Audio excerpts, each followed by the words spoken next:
గర్భధారణ, ప్రసూతి చికిత్స, పిల్లలకు చికిత్స వంటి అన్ని సౌకర్యాలు కలిగిన ఒక పరిపూర్ణమైన ఆసుపత్రి మన సుధా ఫర్టిలిటీ సెంటర్. వైసీపీకి వరుస షాకులు తగులుతున్నాయి. ఇప్పటికే సార్వత్రిక ఎన్నికల్లో దారుణంగా ఓడిపోయిన వైసీపీ మున్సిపాలిటీలను సైతం చేజార్చుకుంటుంది.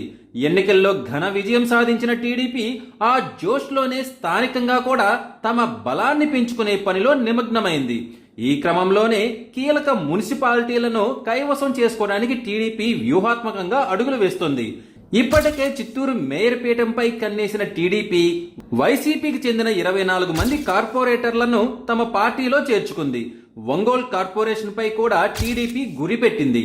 Ongole corporation mayor Gangada Sujatha, deputy mayor Vemuri బుజ్జితో పాటు పలువురు కార్పొరేటర్లు టీడీపీలో చేరారు. మేయర్, డిప్యూటీ మేయర్ తో పాటు 6 కార్పొరేటర్లు ఎమ్మెల్యే దామచర్ల జనార్దన్ సమీక్షంలో టీడీపీలో చేరారు. బాలయ్య సొంత నియోజకవర్గం హిందూపురంలో కూడా పలువురు వైసీపీ కార్పొరేటర్లు టీడీపీలో చేరారు. హిందూపురం మున్సిపల్ చైర్పర్సన్ ఇంద్రజాతో పాటు 9 మంది కౌన్సిలర్లు స్థానిక ఎమ్మెల్యే బాలకృష్ణ సమక్షంలో టీడీపీలో చేరారు. తాజాగా మాచర్ల నియోజకవర్గంలో కూడా వైసీపీకి బిగ్ షాక్ తగిలింది. ఇప్పటికే 14 మంది వైసీపీ కౌన్సిలర్లు టీడీపీలో చేరారు. తాజాగా స్వతంత్ర దినోత్సవం రోజు chairman Macherla Chinna Yesobu, vice chairman Narasimha Rao MLA Jolakanti బ్రహ్మారెడ్డితో భేటీ అయ్యారు. చర్చల తర్వాత వీరు టీడీపీలో చేరేందుకు గ్రీన్ సిగ్నల్ ఇచ్చారు.